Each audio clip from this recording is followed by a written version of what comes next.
ನಮಸ್ಕಾರ ವೀಕ್ಷಕರೇ. ರಿಸಲ್ಟ್ ಬಂದ ಬಳಿಕ ಹಳೆ ವಿಚಾರಗಳೆಲ್ಲ ಮುನ್ನೆಲೆಗೆ ಬಂದು ಚರ್ಚೆ ಆಗ್ತಾ ಇರೋದನ್ನ ನೋಡ್ತಾ ಇದ್ದೀರಾ. ಈ ಪೈಕಿ ಆಂಧ್ರ ಡಿಸಿಎಂ ನಟ ಪವನ್ ಕಲ್ಯಾಣ್ರ ಹಳೆ ವಿಡಿಯೋ ಕೂಡ ವೈರಲ್ ಆಗ್ತಾ ಇದೆ. ಸನಾತನ ಧರ್ಮದ ಬಗ್ಗೆ ಸ್ಟಾಲಿನ್ ಪುತ್ರ ಉದಯನಿಧಿ ಬಾಯಿಗೆ ಬಂದ ಹಾಗೆ ಮಾತನಾಡಿದ್ದನ್ನ ಖಂಡಿಸಿ ಪ್ರತಿಕ್ರಿಯೆ ನೀಡಿದ್ದ ಪವನ್ ಕಲ್ಯಾಣ್, ಅಂದು ನುಡಿದಿದ್ದ ಭವಿಷ್ಯ ಇಂದು ನಿಜವಾಗಿದೆ. ಇನ್ಮುಂದೆ ಯಾರಾದ್ರೂ ಜಾತ್ಯತೀತತೆ ಅಥವಾ ಇನ್ನಿತರೆ ನೆಪ ಇಟ್ಕೊಂಡು ಸನಾತನ ಧರ್ಮವನ್ನ ಟಾರ್ಗೆಟ್ ಮಾಡೋದಕ್ಕೆ ಹೋದ್ರೂ ಅದಕ್ಕೂ ಮುನ್ನ ಇದೊಂದು ಉದಾಹರಣೆ ಎನಿಸ್ಕೊಳ್ತಾ ಇದೆ. ಇದೇ ಹೊತ್ತಲ್ಲಿ ಡಿಎಂಕೆ ಯಾವ ರೀತಿಯೆಲ್ಲ ಹಿಂದೂ ಧರ್ಮವನ್ನ ದೇವಸ್ಥಾನಗಳನ್ನ ಟಾರ್ಗೆಟ್ ಮಾಡಿತ್ತು ಅನ್ನೋದು ಕೂಡ ಮುನ್ನೆಲೆಗೆ ಬರ್ತಾ ಇದೆ. ಇನ್ನೊಂದು ಕಡೆ ಬೃಹತ್ ಗೆಲುವಿನ ಮೂಲಕ ನ್ಯಾಷನಲ್ ಲೆವೆಲ್ ನಲ್ಲಿ ಗಮನ ಸೆಳೆದಿರೋ ವಿಜಯ್ ಸರ್ಕಾರ ರಚಿಸೋದ್ರಲ್ಲಿ ಬ್ಯುಸಿ ಆಗಿದ್ದಾರೆ. ಕಾಂಗ್ರೆಸ್ ಜೊತೆ ಮೈತ್ರಿ ಆಲ್ಮೋಸ್ಟ್ ಫಿಕ್ಸ್ ಆಗಿದೆ. ಇದೆಲ್ಲವನ್ನ ಒನ್ ಬೈ ಒನ್ ವಿವರಿಸ್ತಾ ಹೋಗ್ತೀವಿ. ಈ ವಿಡಿಯೋವನ್ನ ತಪ್ಪದೆ ಕೊನೆ ತನಕ ನೋಡಿ. ಅದಕ್ಕೂ ಮುನ್ನ ಮೀಡಿಯಾ ಮಾನ್ಸ್ಟರ್ ಚಾನಲ್ ಅನ್ನ ತಪ್ಪದೆ ಸಬ್ಸ್ಕ್ರೈಬ್ ಮಾಡಿ. ಎಸ್, ಕರ್ಮಾ ರಿಟರ್ನ್ಸ್ ಅನ್ನೋದು ಈ ಎಲೆಕ್ಷನ್ ಬಳಿಕ ಬಹಳ ಸದ್ದು ಮಾಡ್ತಾ ಇದೆ. ಒಂದು ಕಡೆ ಹೀನಾಯ ಸೋಲು ಕಂಡ ಮಮತಾ ಬ್ಯಾನರ್ಜಿಗೆ ಒಂದಾದ ನಂತರ ಒಂದು ಶಾಕ್ ಸಿಗ್ತಾ ಇದೆ. ತಮ್ಮ ಪಕ್ಷ ಗೆದ್ದಾಗಲೆಲ್ಲ ಬಿಜೆಪಿ ಕಾರ್ಯಕರ್ತರನ್ನ ಟಾರ್ಗೆಟ್ ಮಾಡೋದು, ಯಾರೆಲ್ಲ ತಮ್ಮ ವಿರುದ್ಧ ದನಿ ಏರಿಸಿದ್ರೋ ಅವರ ಮೇಲೆ ಸೇಡು ತೀರಿಸಿಕೊಳ್ಳೋದು, ರಾಜ್ಯದಲ್ಲಿ ಭಯ ಹುಟ್ಟಿಸಿ ಯಾವುದೇ ಕಾರಣಕ್ಕೂ ಬೇರೆ ಯಾರು ಅಧಿಕಾರಕ್ಕೆ ಬರಬಾರದು, ಯಾರೇ ಬಂದ್ರು ಜನರು ತಮ್ಮ ಮೇಲಿನ ಭಯಕ್ಕೆ ತಮಗೇ ವೋಟ್ ಹಾಕಬೇಕು, ಇಂತ ಕ್ರಿಮಿನಲ್ ಕೆಲಸಗಳನ್ನ ಮಾಡ್ಕೊಂಡು ಬಂದ್ರು. ಇದೆಲ್ಲವನ್ನ ಅನುಭವಿಸಿದ್ದ ಜನರು ಈಗ ಯಾವ ರೇಂಜ್ನಲ್ಲಿ ಖುಷಿಯಾಗಿದ್ದಾರೆ ಅನ್ನೋದನ್ನ ದೇಶವೇ ನೋಡ್ತಾ ಇದೆ. ದಕ್ಷಿಣಕ್ಕೆ ಬಂದರೆ ಕರುಣಾನಿಧಿ ಕುಟುಂಬದ ಪಕ್ಷ ಡಿಎಂಕೆ ಕೂಡ ಅಂಥದ್ದೇ ಪರಿಸ್ಥಿತಿಯಲ್ಲಿದೆ. ಡಿಎಂಕೆ ಸೋತ ತಕ್ಷಣ ನ್ಯಾಷನಲ್ ಲೆವೆಲ್ ನಲ್ಲಿ ಚರ್ಚೆ ಆಗಿದ್ದು, ಸನಾತನ ಧರ್ಮ ನಾಶ ಮಾಡೋದಕ್ಕೆ ಹೋದವರು ಸೋತು ಹೋದ್ರು ಅಂತ. ಸಾಮಾಜಿಕ ಜಾಲತಾಣಗಳಲ್ಲಿ ಒಬ್ಬೊಬ್ಬರೇ ಈ ಬಗ್ಗೆ ಮಾತಾಡೋದಕ್ಕೆ ಶುರು ಮಾಡಿದ್ರೆ ಅದರ ಬೆನ್ನಲ್ಲೇ ಈಗ ಪವನ್ ಕಲ್ಯಾಣ್ರ ಹಳೆ ವಿಡಿಯೋ ಕೂಡ ವೈರಲ್ ಆಗ್ತಾ ಇದೆ.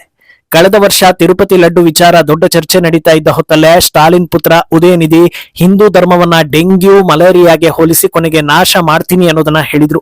ಅದಕ್ಕೆ ಪ್ರತಿಕ್ರಿಯೆ ಕೊಟ್ಟಿದ್ದ ಪವನ್ ಕಲ್ಯಾಣ್, ಸನಾತನ ಧರ್ಮವನ್ನ ನಾಶ ಮಾಡೋದಕ್ಕೆ ಯಾರಿಂದಲೂ ಆಗೋದಿಲ್ಲ, ಯಾರಾದ್ರೂ ಅದಕ್ಕೆ ಪ್ರಯತ್ನ ಮಾಡಿದ್ರೆ ಅವರೇ ನಾಶ ಆಗ್ತಾರೆ, ನೆನಪಿಟ್ಕೊಳ್ಳಿ ಅಂತ ಎಚ್ಚರಿಕೆ ಕೊಟ್ಟಿದ್ರು.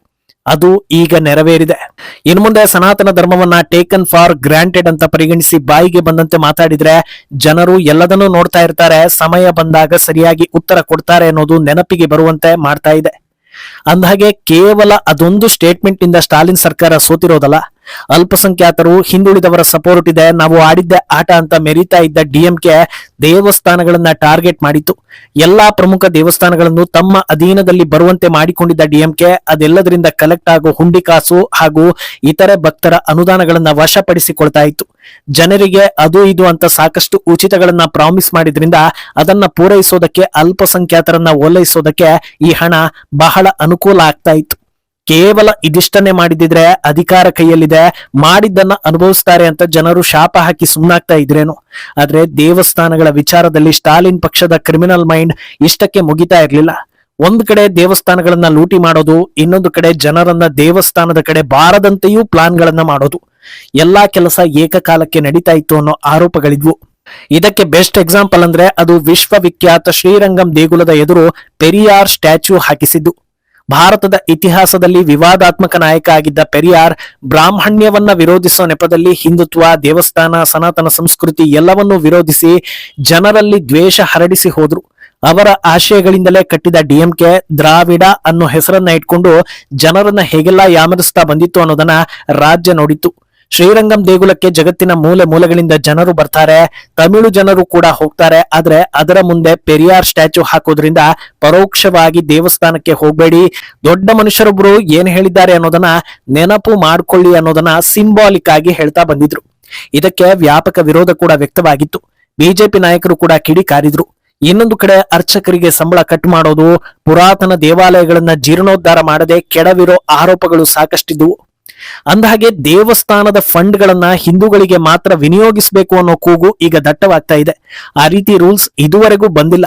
ಹೀಗಿದ್ರೂ ಒಂದು ವೇಳೆ ದೇವಸ್ಥಾನದ ಫಂಡ್ ಗಳನ್ನ ಸರ್ಕಾರ ಒಳ್ಳೆ ಕೆಲಸಗಳಿಗೆ ಬಳಸಿದ್ರೆ ಅದನ್ನ ಖಂಡಿತ ಯಾವ ಹಿಂದೂ ಕೂಡ ವಿರೋಧಿಸೋದಿಲ್ಲ. ಇಂಥ ಸದುದ್ದೇಶ ಇಟ್ಕೊಂಡು ದೇವಸ್ಥಾನದ ಹಣ ಬಳಸೋ ಮನಸ್ಸು ಇದ್ದಿದ್ರೆ ದೇವಸ್ಥಾನಗಳನ್ನ ಜೀರ್ಣೋದ್ಧಾರ ಮಾಡಿ ಐತಿಹಾಸಿಕ ಹಾಗೂ ಪೌರಾಣಿಕ ಹಿನ್ನೆಲೆ ಇರೋ ದೇವಸ್ಥಾನಗಳಿಗೆ ಆದ್ಯತೆ ಕೊಟ್ಟು ಹೆಚ್ಚಿನ ಸಂಖ್ಯೆಯಲ್ಲಿ ಭಕ್ತರು ಬರುವಂತೆ ಮಾಡಿದಿದ್ರೆ ಹೆಚ್ಚಿನ ರೆವಿನ್ಯೂ ಕೂಡ ಬರ್ತಾ ಇತ್ತು, ರಾಜ್ಯ ಸಮೃದ್ಧವಾಗಿ ಇರ್ತಾ ಇತ್ತು.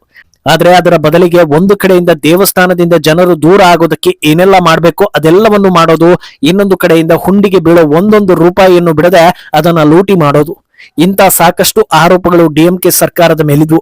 ದುರಂತ ಏನಂದ್ರೆ ಜನರ ಎದುರು ಬಂದು ದೇವರನ್ನ ನಂಬಬೇಡಿ ಅಂತ ಇದ್ದ ನಾಯಕರ ಹೆಂಡತಿಯರು, ಫ್ಯಾಮಿಲಿ ಎಲ್ಲರೂ ಕೂಡ ದೇವಾಲಯಗಳಲ್ಲಿ ಜನಸಾಮಾನ್ಯರಿಗಿಂತ ಮೊದಲು ದರ್ಶನ ಪಡಿತಾ ಇದ್ರು. ಈ ಬಾರಿ ದೇವರು ಕ್ಷಮಿಸಿದಂತೆ ಕಾಣಿಸ್ತಾ ಇಲ್ಲ. ಇದೆಲ್ಲದಕ್ಕಿಂತ ಹೆಚ್ಚಾಗಿ ಕೊನೆ ಮೂಮೆಂಟ್ ನಲ್ಲಿ ಡಿಎಂಕೆಗೆ ಡ್ಯಾಮೇಜ್ ಮಾಡಿದ್ದು ಕಾರ್ತಿಕ ದೀಪ ವಿಚಾರ. ಸಂಪ್ರದಾಯದಂತೆ ಹಿಂದೂಗಳು ತಮ್ಮ ಪಾಡಿಗೆ ತಮ್ಮ ಆಚರಣೆ ಪಾಲಿಸಿದ್ರೆ ದೇಗುಲದ ಪಕ್ಕದಲ್ಲಿ ದರ್ಗಾ ಇದೆ, ಅದರಿಂದ ದೀಪ ಹಚ್ಚಿದ್ರೆ ತಮ್ಮ ವೋಟ್ ಬ್ಯಾಂಕ್ ಜನರಿಗೆ ಬೇಜಾರಾಗುತ್ತೆ ಅಂತ ಅಲ್ಲೂ ಅಡ್ಗಾಲು ಹಾಕಿದ್ರು. ಹೈಕೋರ್ಟ್ ಹಿಂದೂಗಳ ಪರವಾಗಿ ತೀರ್ಪು ಕೊಟ್ರೆ ಆ ಜಡ್ಜನ್ನೇ ಟಾರ್ಗೆಟ್ ಮಾಡಿ ಯಾವೆಲ್ಲ ರೀತಿಯಲ್ಲಿ ಹೋರಾಟ ಮಾಡಬಹುದು ಎಲ್ಲವನ್ನೂ ಮಾಡಿ ಹಿಂದೂ ವಿರೋಧ ಯಾವ ಲೆವೆಲ್ ನಲ್ಲಿ ಇದೆ ಅನ್ನೋದನ್ನ ತೋರಿಸ್ಬಿಟ್ರು. ಅದು ಡಿಎಂಕೆ ತಿರಸ್ಕರಿಸೋದಕ್ಕೆ ಪ್ರಮುಖ ಅಸ್ತ್ರವಾದಂತೆ ಕಾಣಿಸ್ತಾ ಇದೆ. ಇಷ್ಟೆಲ್ಲ ಮಾಡಿದ ಬಳಿಕವೂ ಈ ಬಾರಿ ಡಿಎಂಕೆ ಅಧಿಕಾರಕ್ಕೆ ಬಂದಿದ್ದರೆ ಹಿಂದೂಗಳನ್ನ ಸಂಪೂರ್ಣ ನಾಶ ಮಾಡೋದಕ್ಕೆ ಯೋಚಿಸ್ತಾ ಇರಲಿಲ್ಲ ಅನ್ನೋ ಚರ್ಚೆಗಳು ಕೂಡ ಈಗ ನಡೀತಾ ಇದೆ. ಇನ್ನೊಂದೆಡೆ ಈಗ ಟಾಪ್ ಸ್ಥಾನದಲ್ಲಿರೋ ವಿಜಯ್ರ ಟಿವಿಕೆ ಸರ್ಕಾರ ರಚನೆಯ ಕಸರತ್ತನ್ನ ಮುಂದುವರಿಸಿದೆ. ಟಿವಿಕೆ ಮುಂದಿದೆ ಅಂತ ಗೊತ್ತಾಗ್ತಾ ಇದ್ದ ಹಾಗೆ ಹೇಗಾದ್ರೂ ಮಾಡಿ ಕ್ಯಾಚ್ ಹಾಕೊಳ್ಬೇಕು ಅಂತ ಟ್ರೈ ಮಾಡ್ತಾ ಇದ್ದ ಕಾಂಗ್ರೆಸ್ ಕೊನೆಗೂ ಮೈತ್ರಿ ಕುದುರಿಸುವ ಹಂತಕ್ಕೆ ಬಂದು ನಿಂತಿದೆ. ನಾವೇ ಬೆಂಬಲ ಕೊಡ್ತೀವಿ ಅಂತ ಡಿಎಂಕೆ ಮೈತ್ರಿಗೆ ಬ್ರೇಕ್ ಹಾಕಿ ಟಿವಿಕೆ ಪಕ್ಕ ಓಡಿ ಬಂದಿರೋ ಕಾಂಗ್ರೆಸ್ ಕಂಡೀಷನ್ ಗಳನ್ನ ಕೂಡ ಹಾಕಿರೋ ಬಗ್ಗೆ ಸುದ್ದಿಗಳು ಬರ್ತಾ ಇದೆ. ಪ್ರಮುಖವಾಗಿ ಬಿಜೆಪಿಯನ್ನ ದೂರ ಇಡಿ ಅನ್ನೋ ಮೆಸೇಜ್ ಕೊಟ್ಟಿರೋ ಬಗ್ಗೆ ಮಾಹಿತಿ ಇದೆ. 108 ಸೀಟ್ ಗೆದ್ದಿರೋ ವಿಜಯ್ 5 ಸೀಟ್ ಗೆದ್ದಿರೋ ಕಾಂಗ್ರೆಸ್ ಮಾತನ್ನ ಕೇಳ್ತಾರಾ ಅಂತ ಕೇಳಿದ್ರೆ ಖಂಡಿತ ಕೇಳ್ತಾರೆ ಅನ್ನೋ ಉತ್ತರ ಬರ್ತಾ ಇದೆ. ಯಾಕಂದ್ರೆ ವಿಜಯ್ರ ಹಳೆ ವಿಡಿಯೋ ಒಂದು ವೈರಲ್ ಆಗ್ತಾ ಇದ್ದು, ಅದರಲ್ಲಿ ಅವರು 2014ರ ಹೊತ್ತಿಗೆ ರಾಹುಲ್ ಗಾಂಧಿಯನ್ನ ಭೇಟಿಯಾಗಿ ಅವರು ನೀಡಿದ್ದ ಆತಿಥ್ಯ ನಿಜಕ್ಕೂ ಇಷ್ಟ ಆಯ್ತು ಅಂತ ಹಾಡಿ ಹೊಗಳಿದ್ರು.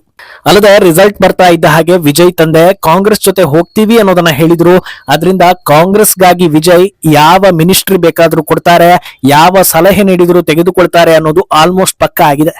ಇದು ಕಾಂಗ್ರೆಸ್ಗೆ ದೊಡ್ಡ ಅದೃಷ್ಟದ ಬಾಗಿಲನ್ನ ತೆರೆದಂತೆ ಕಾಣಿಸ್ತಾ ಇದೆ. ಇಷ್ಟು ವರ್ಷಗಳ ಕಾಲ ತಮಿಳುನಾಡಿನಲ್ಲಿ ಪವರ್ ಸಿಕ್ಕಿರ್ಲಿಲ್ಲ. ಈಗ ಹೇಳಿದ್ದನ್ನ ಕೇಳೋ ಜನಪ್ರಿಯ ಪಕ್ಷ ಕೈವಶ ಆಗ್ತಾ ಇರುವಾಗ ಪಕ್ಷಕ್ಕೆ ಮರುಜೀವ ಬಂದಂತಿದೆ. ಆದ್ರೆ ಇನ್ನೊಂದು ದಿಕ್ಕಲ್ಲಿ ವಿಜಯ್ 150 ಸೀಟ್ ಬೆಂಬಲದ ಮೂಲಕ ಸರ್ಕಾರ ರಚಿಸೋ ಬಗ್ಗೆ ಮಾತಾಡ್ತಾ ಇದ್ರು. ಈ ನಿಟ್ಟಿನಲ್ಲಿ ಪಳನಿಸ್ವಾಮಿ ಜೊತೆ ಕೂಡ ಮೀಟಿಂಗ್ ಮುಂದುವರೆದಿದೆ. ಎಡಿಎಂಕೆ ಸಪೋರ್ಟ್ ಬೇಕು ಅಂದ್ರೆ ಬಿಜೆಪಿಯನ್ನ ಬಿಟ್ಟು ಬನ್ನಿ ಅಂತ ಅಲ್ಲೇ ಕಂಡೀಷನ್ ಹಾಕೋ ಸಾಧ್ಯತೆ ಇದೆ. ಹಾಗೆ ಹೇಳಿದ ತಕ್ಷಣ ಬಿಜೆಪಿಯನ್ನ ಬಿಟ್ಟು ಎಡಿಎಂಕೆ ಓಡೋ ಲಕ್ಷಣಗಳು ಇವೆ. ಒಂದು ಲೆಕ್ಕದಲ್ಲಿ ಇದು ಬಿಜೆಪಿಗೆ ದೊಡ್ಡ ಪ್ಲಸ್ ಪಾಯಿಂಟ್ ಆಗುತ್ತೆ. ಯಾಕಂದ್ರೆ ತಾವಾಗೇ ಬಿಟ್ಟು ಹೋಗೋದಕ್ಕಿಂತ ಅವರೇ ನಮ್ಮನ್ನ ದೂಕಿದ್ರು ಅನ್ನೋ ರೀತಿ ವ್ಯಾಖ್ಯಾನ ಬಂತು ಅಂದ್ರೆ ವರ್ಚಸ್ಸು ಕಳೆದುಕೊಂಡಿರೋ ಪಳನಿಸ್ವಾಮಿಗೆ ಭವಿಷ್ಯದಲ್ಲಿ ಟಕ್ಕರ್ ಕೊಡೋದಕ್ಕೆ ಒಂದು ಅವಕಾಶ ಸಿಕ್ಕಂತಾಗುತ್ತೆ. ಒಟ್ನಲ್ಲಿ ಟಿವಿಕೆ ಹಾಗೂ ಕಾಂಗ್ರೆಸ್ ಮೈತ್ರಿಯಲ್ಲಿ ಒಂದು ಹೊಸ ಸರ್ಕಾರ ರಚನೆ ಆಗೋದು ಕನ್ಫರ್ಮ್. ಒಂದಷ್ಟು ಚಿಕ್ಕ ಪುಟ್ಟ ಪಕ್ಷಗಳು ಸೇರೋದು ಕನ್ಫರ್ಮ್.